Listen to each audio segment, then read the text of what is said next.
Welcome to the Property Development Book Club podcast. Please be advised that panel members are expressing their own views and opinions, which should not be construed as advice. The audience must carry out their own research and consult an appointed professional for advice. Welcome to the next episode of the Property Development Book Club, and today we're talking about public and private property development. I'm your host, I'm ADEWOLE, and I'm joined by some amazing professionals from all spectrums of property development. So today I would like to introduce, Hannah, we'll start from yourself and work our way around, please. So I'm HANNA AFOLABI, I'm a development director for Balfour Beauty Investments and founder of Black Women in Real Estate. I'm YEMI ALADERUN, I am an architect and also development manager, co-founder of Paradigm Network. Hi, I'm NYEMU HOLNESS. I am a regeneration manager coming from an architectural background, and I work on development sites across London. Hi, I'm Peter George. I lead large-scale regeneration projects in North London, including Wood and Water. I'm Nathaniel. I'm a Principal Development Management Officer with some experience in East London and West London. Perfect. So we're going to start off by saying, we just want to ask the first question, which is, what are the differences between how the public sector and private sector manage development? So I will start off with NHEMBE, if that's all right, please. Right. Difference between the public and private sector and development. I think for us in the public sector, we, first and foremost, the most important people are the communities that we serve. Yes. So for us, it's about what are the challenges that our communities face, and whatever development we're bringing forward, making sure that that development brings public benefits to those communities. So as much as we need to make that capital receipt and that return from the sale of land through development, it's really important that our communities benefit from that. So in terms of looking at development as a whole, we like to see quality development. So that's in terms of the type of development that's being brought forward, the community engagement that takes place in terms of development being sustainable as well. Yeah. But it's also about making sure that those people that we are engaging with, understanding those challenges and what their needs are in terms of providing housing, providing jobs. So it's about getting the right balance and then also getting the financial return from that and making sure that that development is viable. Yeah, thank you very much for that response. I think you've covered a lot of the key points from a public sector. So we're just going to move to the private sector. What do you think the difference is? So I think it's probably slightly similar in approach, especially as you get into the larger scale regeneration projects, stuff that I tend to work on. Yes, we aren't governed by the same rules, and we aren't public, but placemaking is very fundamental in the way we approach things. And it's not like, especially if you have a phased scheme, you have to consider the long-term establishment of that community, because not only does it ensure that your scheme is relevant and the area is thriving, but it means in the longer term you are able to sell more units because you are creating the space. So there is the financial element, but actually that has a very social and community focused approach to it, because it means then that you're thinking about the different facets of your scheme and not just from a financial means, but fundamentally the private sector is for profit. So you have to consider the financial aspect of it. Yeah. You need to be designing and delivering with that in mind. But where you can couple that successfully with placemaking, with people, I think that's where the private sector have over time managed to merge that. On individual schemes, it might change slightly, especially where there's less of a long-term guardianship role from the developer, where it is mostly around financial return. And so that's where you probably will get a much more focused, bullish approach from a developer. But again, it's a for-profit operation, and so that would be their finance would be their prime motivator. I know I'm going to be silly here. So you're saying that the private sector are for money and the local authority for the people? I mean, that's why you pay your taxes, right? You want people. You want the public sector, the like local authority, is supposed to govern the social elements. Yeah. They don't just provide housing. They provide job opportunities. Yeah. Like they build infrastructure. They support education. That is what the local authority is there for. So when you're in a public, you're doing a public scheme, and it's even for housing associations where it's been built around a social aspect and is again a not-for-profit, you are at liberty to access cheaper funding and deliver things that the private sector under their for-profit banner can't do or won't do. And so I think that's what you want from your local authority, to be a social drive. I like your response. I think you definitely touched on a lot of key points, but I would like to then move over to Peter for you to answer what you feel is the differences between the public and the private sectors from that point of view. Yeah, sure. So I think in the public sector, they take a broader perspective on financial outcomes. So a good example will be that the public sector can generate savings by having high levels of affordable housing because it reduces our temporary accommodation budget. Mm-hmm. But it is important to say that the public sector are as focused on financial outcomes as the private sector, because we're not spending shareholders' money, we're spending taxpayers' monies. So we have a responsibility to ensure that we're spending that money in a way that's responsible and in a way that can kind of generate a range of returns. But I think the final point I would make is the difference between the public and private sector on development has shrunk over time, and not least because there's a lot more fluidity between people moving between those two sectors. So, you know, the teams that I manage in the public sector, for example, benefit from a wide range of backgrounds and a lot of experience from the private sector. So we're starting to bring some of that commercial outlook from the private sector into how we do things in the public sector.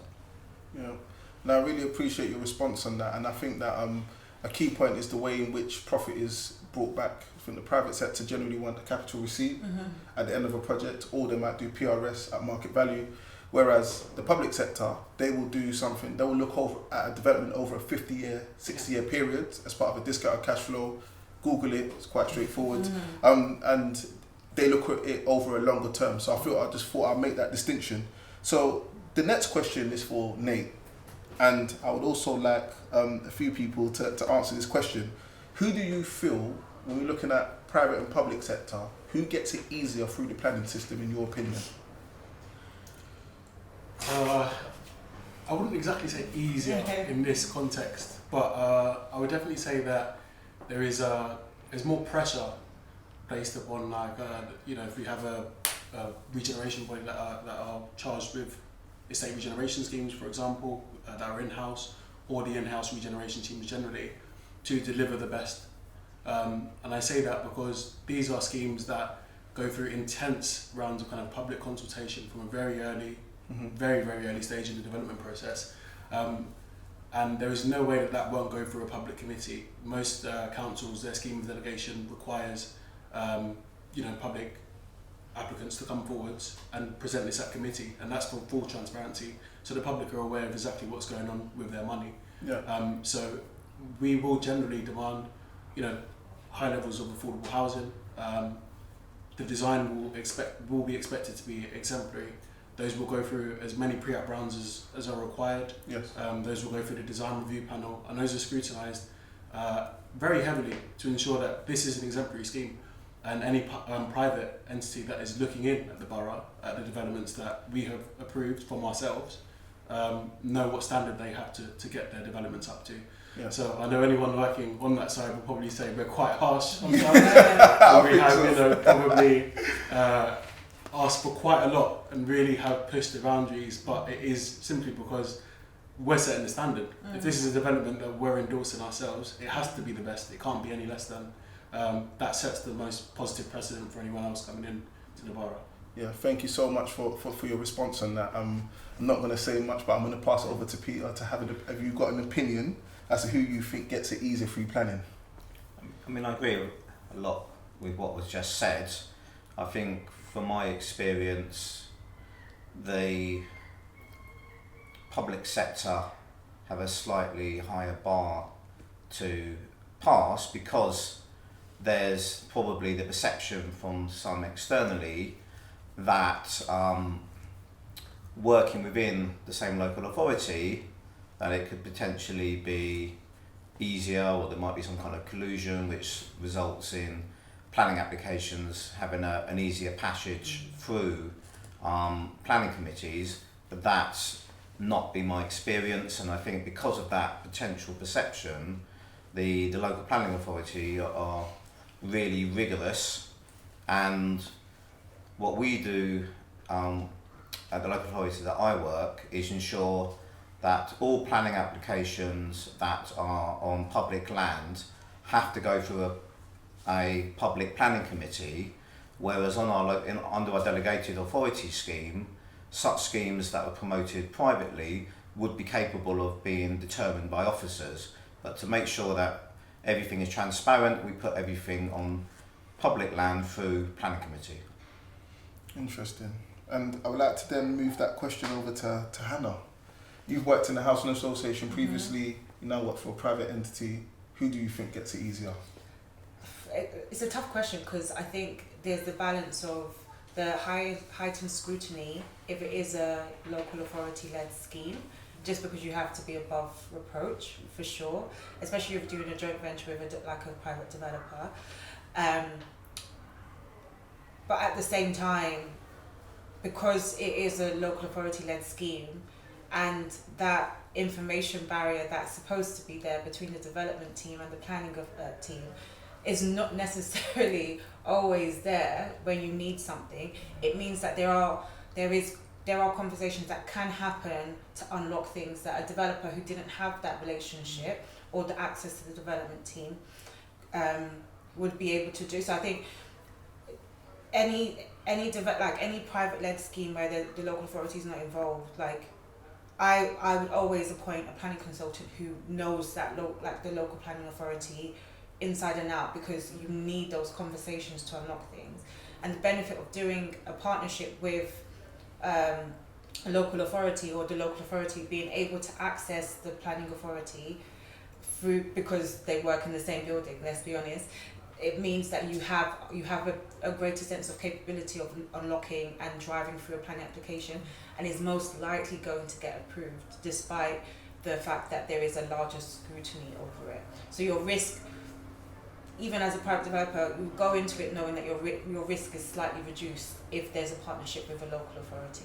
So I think from judging by what you're saying, and I think we had a very brief discussion, Peter, about what we said about planning permission isn't guaranteed, just for everyone to it's not guaranteed. Whatever sector you're in, but it's very important to note that I think that we had mentioned a situation where it was a public sector application and it took 1 year to get a Section 106 signed. So that in itself shows the type of challenges that could happen, whereas in a private sector they may not get the same treatment. So I think that it's just important to note that whichever sector you sit in, it's just important to note that there are challenges and benefits from either side. And the other thing that everyone tends to forget is the public sector do not have a right, they have a right to appeal, but will they ever do it? They will never do it. So Whereas that's something I actually wanted to agree with you. On the back of what Hannah was saying, it's like, whilst it is entirely possible that those conversations could happen over the fence because you're in the same building essentially. In my personal experience, we've tried to keep things as transparent as possible, and we would treat the in-house team exactly how we would treat an external applicant. They have to run this through a pre-application they have to, go through the PPA process. Yeah. All of those things in case. And the PPA means? Project planning performance agreement. So it's a slightly longer pre-app process where you set out some agreed principles and set to a timeline to get planning permission granted, essentially. Okay. But that doesn't, again, suggest that planning permission will 100% go through. That's just your projects that you're sticking to. But on that point, sorry, as a pre-app, that isn't publicly available. So there are conversations that happen where we say, actually, this is a no-go, from the public side. This has no legs. And in that case, the public will never see it. It won't be presented at committee. Mm-hmm. So even though those tough conversations do happen, essentially, the public will only see the things that go to committee, and we don't want to refuse things because, again, it creates a bit of an issue. You can't really appeal against yourself. Yeah. We are only taking the best of the best. Yeah, and you said, like, what I was just going to say is that the likelihood of a local planning authority refusing an application from the in-house local authority development team is very low, and that's a very contentious issue to be in. So you probably never get to the point where you actually need to appeal, because the chances of them refusing I've seen it happen once. Yeah, but the application will be in there for ages before you even get to a determination, because they'll be working with everyone who needs to be worked with before you get to that stage. Yeah, so I think that gives everyone a flavour for the complexity, whether you're working in the public and private sector, and it's not easier for one or the other, because everyone has different challenges. Mm-hmm. But the next question I have is, who cares more about creativity and design? Do you think it's the public sector or the private sector? Yeah. So over to you. Yeah, I think it's really interesting, because I think when we talk about creativity and design, looking at the point of view of an architect, I think many people tend to think what we're talking about is like really pretty design and aesthetics. ADEWOLE, I'm looking at you. But I think good design kind of encompasses a whole range of things. Yeah. So we're talking about, how the development responds to local context and character and identity, what movement is like around the space, landscaping, public transport, and we're not even there talking about, what's inside the actual homes themselves. So I think there's lots to decipher when we talk about what good design is, and I'm all about facts and figures. So an article in the Architects Journal in 2020 stated that the vast majority of new housing developments, both public and private, have not been built, should not have been built rather, due to their shoddy design, and that was according to the audit by the Bartlett School of Planning. It went on to talk about like a further 54% the report adds should have been rejected. Whoa. Looking at the planners here, and planning, and only built if the developer came back with significant improvements in the design. So I think a lot of the issues around good design until recently has been because we haven't defined what good design means.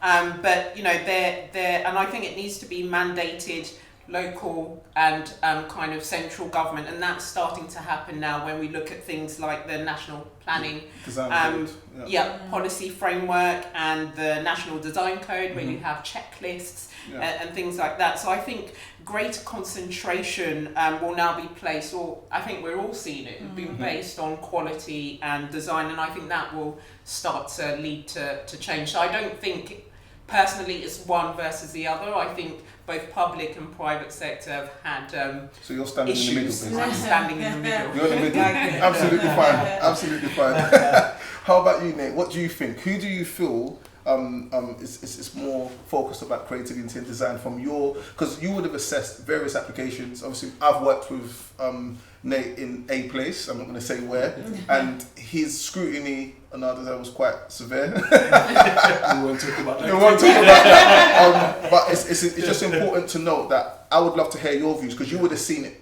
Because you deal with you determine major applications. You would have seen a lot of the larger developers, public and private, in many different local authorities. Who do you feel has a better handle on design and creativity?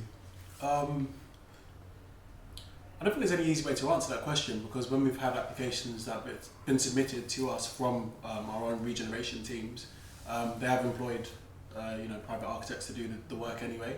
In terms of the scrutiny that we give it, it is fairly impartial, to be honest. It is, at the major kind of development scale, that's going to go through the design review panel anyway, which is an independent process, and that's appraised by a range of architects, public realm, landscaping, even down to the internal design of those units. So in terms of what we are looking for, from a planner's perspective, we are constantly balancing this whole decision. So where, you have something that might look slightly, less than what you would expect, we balance that whole decision on a number of factors, including kind of affordable housing, the actual quality of those internal units, the amount of family housing there is. So there's no really easy way to answer that question. But So pick one. Who do you think? I think I want to sit in the middle, to be honest. I think There's a lot of middle standards here. We need someone to go one way or the Just other. because, just by nature of design, it's so subjective. Yeah. I was Just, going to say it is like subjective. I've had, architects look at a scheme and someone said that's amazing, and then the next architect looks at it and says that's awful. It's one of the worst things you've ever You've looked at. both said maybe, yeah. Yeah. All right. What do you think? Actually gonna stay with that, because fundamentally it's really hard to say one way or the other, because it depends on who is delivering. So the you're saying scheme. maybe, basically, yeah? Yeah. Okay. I mean, How about you? What do you think? Yeah, I don't know where everyone's on the fence. For me, so I am an urban designer, and that was my role at Lambeth for many years. So I looked at schemes. So I think it also depends on the local authority. So certain local authorities will employ someone like I was to be an urban designer to literally scrutinize planning applications that architects have designed. So that's when it comes to the subjectivity, I guess, of what is good What design. do you think out of the two? I think as Okay. The only thing I would chime in on and say is that from the public side of things, we know the borough at the back of our hand. Yes. We know what's gone on, we know what's been approved, we know what's been refused, we know what the standard is. Like your caseload alone, you know exactly what you've refused down the road, and you know what wasn't acceptable. You also have to balance the inspectorate. You know what has been appealed and allowed, what's been appealed and dismissed. You have a complete knowledge of what's gone on in your area. It's not like someone's come in from another area and tried to submit an application that has no idea what's going on and maybe only looks at the road that they're about to submit on, but not a wider kind of view. So we have to take all of that into consideration. So it's. So we've got 1, 2, 3 maybes. Are you gonna pick one? I need someone to pick I'd one. like to say that I agree a lot with what No. Nate's just You said. have to pick one. You just have to. If you're maybe, you could be a neighbour. Then you'd be number 4, maybe. So maybe we change the question and say who's more aspirational with their designs. Yes. It might be easier because. Okay, who's more aspirational? Personally, I would say private. What do you think? Yeah. I think historically maybe more private, but I think things are changing. Okay. Yeah. What do you think? Yeah, I would say private are more aspirational. That aspiration isn't always in the right direction, but yes, sorry, I didn't. Peter, what do you think? I agree with Yemi. I think some people not in the industry, when they think about public housing, they might think about kind of the council estates of the 60s and they won't have a very positive view. But I think some of the council homes and council-led developments of the last few years are really ambitious and aspirational. Yeah. I would agree, especially at the place where we help work together. No, exactly. And the reason I'm going to plainly say I feel that the public sector design better homes, and I'll give you 2 reasons.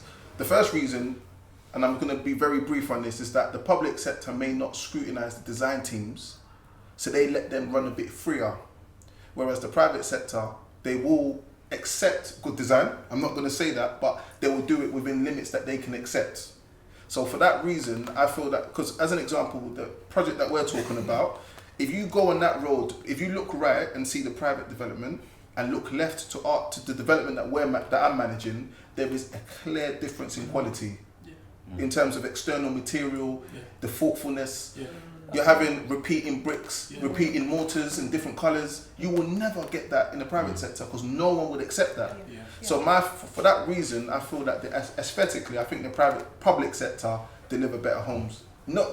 That's my But view. the only reason I challenge that is because homes isn't the external face of the building, and I think as like architecturally in terms of design, like, and I always stress this with the architect, the building's great, but no one's going to sit outside their home touching the brick. People want to make sure that the space Public inside, sector homes are bigger. Wait, the home, but it's not just about the size; it's about usability of the space. No, I would you can agree. have like a massive 3-bed house, but is it actually usable? Does Does it it actually feel function well? comfortable? Yeah. And I think it's about stress testing also the space inside and not just the external facade. So to some extent, I agree in terms of that there's more freeness to explore the architectural expression within the public sector, but I think there's a balance as well about sometimes architects do need that challenge to almost bring out the best. No, I would agree. So at least and thank you for opening up that because now we actually got different opinions. But Peter, you got something to say? Yeah, just to add on this, I think in my experience, public sector led design teams are more likely to retain the design team throughout the REBA plan.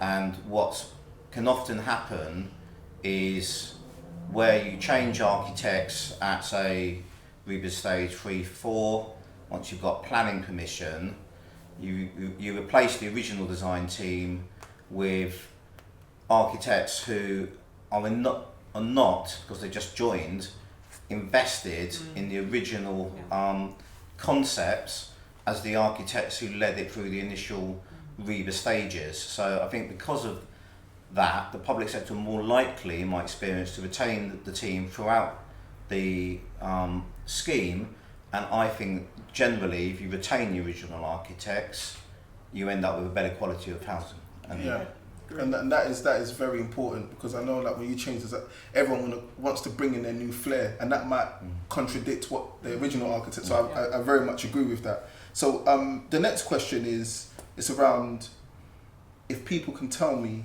what good examples of public and private partnerships are. So I will start off with NEMS, if that's all right. Have you got any examples of what you feel is a good public and private type arrangement? Yeah, or we've got project? a recent one. So over the last 9 months, we were going through a procurement process to find the right delivery partner for 2 council-owned sites. And can I say who the developer is? If it's public, go ahead. Okay, yeah. London Square, we're partnering with them, just going through, the development agreement and finalising the contract. And I think this is a really good example of a partnership between a local authority and a private developer in terms of them understanding the requirements for the sites and what we were trying to achieve and the objectives that we were trying to achieve, and how they have met all of them. And in particular, they are providing 50% affordable housing, which we're really, really proud of. And that is something that they understood from the outset, the need, and they understood the challenges in terms of EDI and community engagement. So they had a really robust and innovative way of engaging with our community. So yeah, we're really looking forward to kind of working with them in partnership and delivering 240 new homes. That's a lot. 6,500 square meters of commercial space on 2 prime sites in Lambeth. Tune in to the Property Development Book Club. Make sure you like, share, subscribe. I don't want no slackers. I'm ADEMOLAKE, founder at ALADERUN, which specialises in property development and development management. We are sponsoring the first season of the Property Development Book Club podcast, which will be out on all platforms soon. So you raise a very good point there, Nems, around the public and private sector, and I just wanted to add to all of our private developers, it's very important that you spend time listening to or reading the bids, understanding what the public sector want, which is affordable housing, great placemaking, and also to work with their communities. So that's just a general point from me, but I would like to then ask that question to Hannah. What do you feel is a good example of public and private development partnerships? I think there's so many examples now as well, because you can't deliver a scheme, or a large scheme, let's say, without some form of public partnership involved in it. Yeah. And so that could be a Section 106 deal where the affordable housing provider or HA is taking on the affordable housing, and therefore you have to work with them in conjunction to deliver that block or a series of blocks or housing. Similarly, if you're going into a bid for public sector land, they typically want to see some form of partnership with a housing association or such other. And so you're working alongside them to deliver the vision of what the scheme is. And so I don't think you can go to any place in at least in London now and not have, and even in the UK, where you don't have that kind of public-private partnership. And so I think where it's done well is where there is a cohesive understanding from both partners. So I've worked on a couple of joint ventures where it involves either the local authority or a housing association, or when I was working at a housing association, also involved a private party, either a contractor and or developer. And fundamentally, it's all about understanding each other. And so at the time, I think it was Arcadis had joint venture consultants to help set out the shareholder agreement so that people understood what each party were trying to achieve. In the truest sense of a joint venture, where you have the public-private partnership and it's 50-50%, we want to make sure that there's ways to establish a route to solve problems, because like we've been discussing, private sector have a financial aim. They need a return on investment, not just for their equity, but for everyone all their funding requirements that come downstream from them. Public sector need to deliver to their social ambitions, which is affordable housing, community initiatives, jobs, mixed and balanced communities. Mixed and balanced communities. Yeah. And again, the developer needs to ensure that the scheme as a whole, as a place, works so that they can get their returns as well, because no one wants a bunch of empty houses. So there's the balance is making sure that people are aligned, and not every partnership will work. Be very clear on that. Not every public-private relationship will work. It's establishing very early on that the joint goal, as in the financial return and the social elements, can live together to deliver an amazing project, because you're in bed for about 10 years with this partner. So if you were to give us one development that you're aware of, because your explanation is good examples of what works well, which I really appreciate your response. But it was if you can also just give an idea of what you would term or a development that you've been to, whether it's here, America, or wherever, that you think is a good public and private. Apart from mine.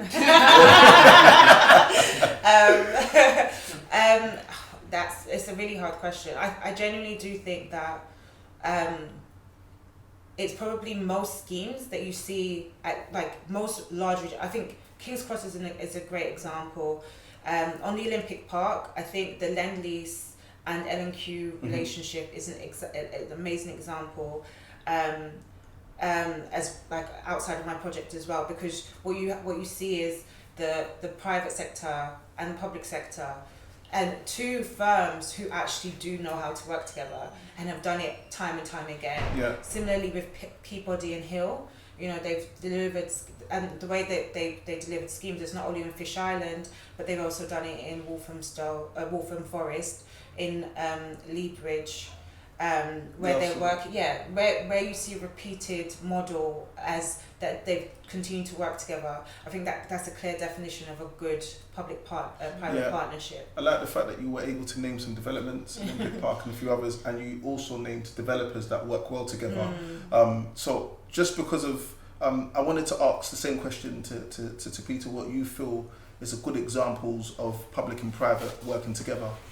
Sure. So I think, just to set the kind of context around this, we're still very much deep into a housing crisis, and the situation has been exacerbated in the last year or so, because we've also got a serious kind of affordability crisis that has been made worse with this kind of rampant inflation that we're seeing. So it's particularly incumbent upon all partners in development, particularly the public sector, to be delivering the volume of homes that the country needs. And the last time we did that as a country, post-war was when councils were building a lot more homes than they have done in recent decades. It's ramped up a lot in the last 5-10 years or so, but prior to that, partly because of legislation,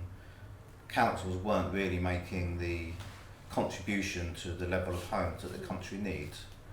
I think, without naming a particular scheme, what I will say is where I think it works best is where the private and public sector can find a alignment of interest. Yes.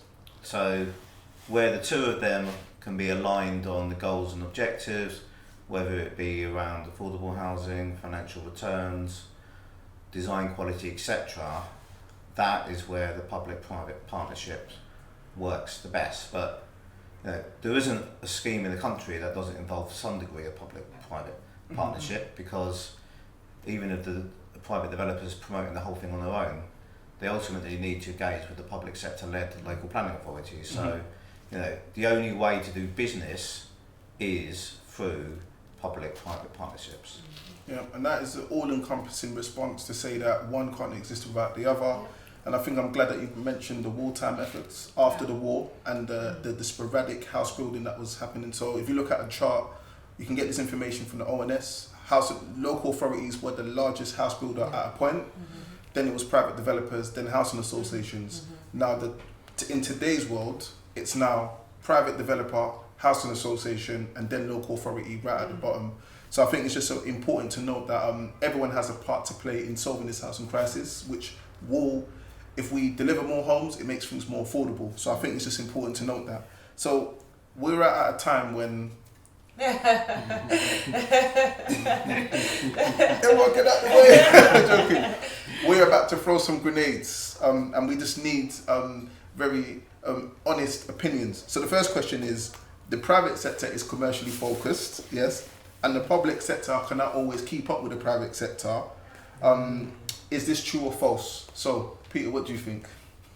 So I think it's an outdated idea that the public sector can't keep up with the private sector, and I think perhaps I'll hand over to Yemi to kind of explain why from her perspective. Yeah, I think historically it just hasn't been very sexy to work in the public sector.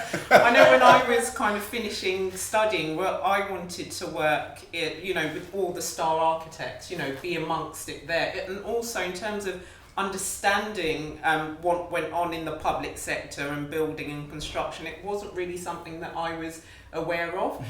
But I think of late, if I talk about organisations like Public Practice, they're really, I think the focus, rather than, I guess I won't talk as much on the commercial side of things, but actually human resource and building capacity. When we look at organisations like Public Practice, they're all about building skills and capacity in planning and in development in the public sector. Yeah.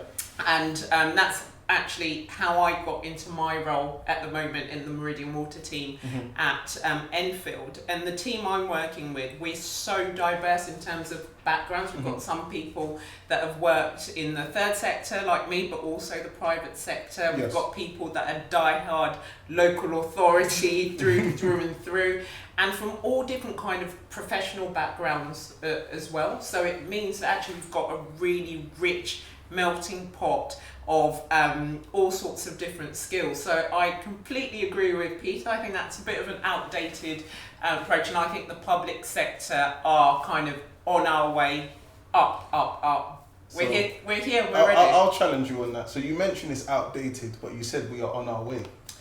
Yeah, I think, so it I'm not can't be saying outdated. that, no, it is outdated, because I think there's movement and there's change, so I don't think it's a case of us not keeping up. I think we are, but I think there is a gap, because also if we look at, as we talked about post-war, actually the majority of architects worked in the public sector.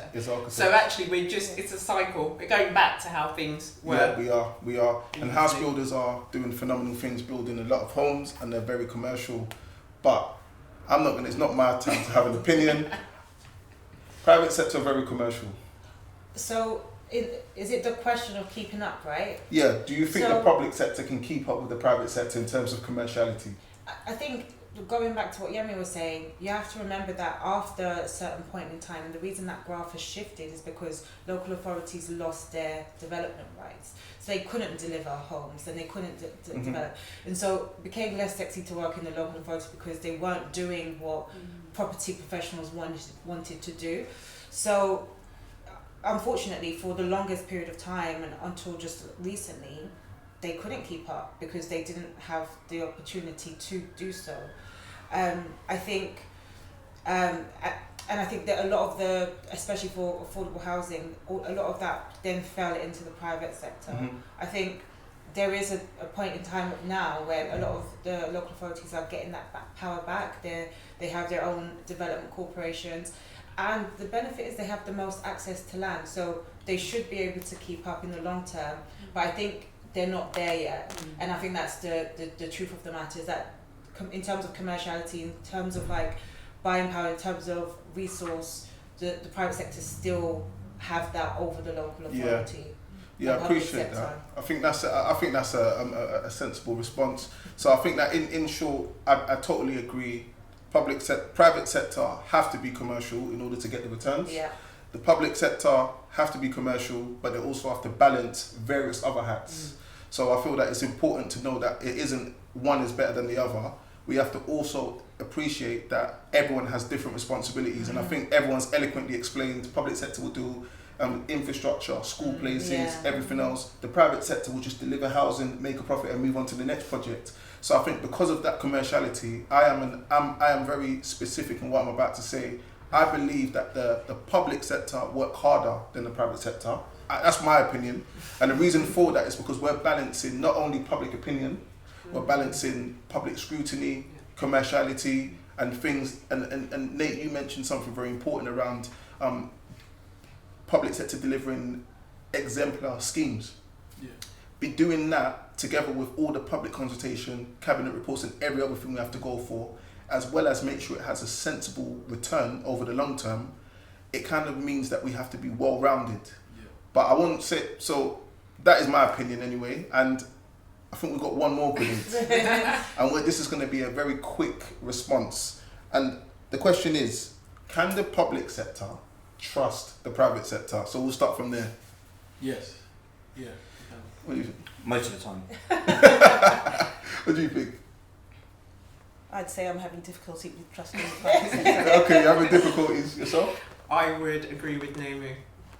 Having difficulties? Not a yes or no, Of but course you difficulties. can trust the private. Of course you can, for sure. I mean, do we have a choice? We have to work together. We have to work Yeah, together. we have to trust each other. So yeah, it's about the private sector demonstrating to us that they actually really do understand where we're coming from, understand the Exactly. context. But it's a partnership, so you also have to understand where the private sector are coming from. It's a balance. It's not one side. Ooh, like, someone's got an it's a opinion. balance. Well, I agree. We have to trust him, and I do trust him. It's just, there have been instances, I'm sure we've all come across them professionally, where that trust has been abused in certain circumstances where you feel like you've got to a point of agreement on something, and there's always that card in the pocket that's been held away for whatever But reason. that's happened on a number of projects. I've Sorry, been yeah, working it on. happens It both ways. happens both It ways. happens. Let's be So- real. But you Yeah, thought you won something, Yeah. and then you're starting Yeah. again. So in summary of what we've spoken about today, we've had some amazing professionals from both the public and private sector.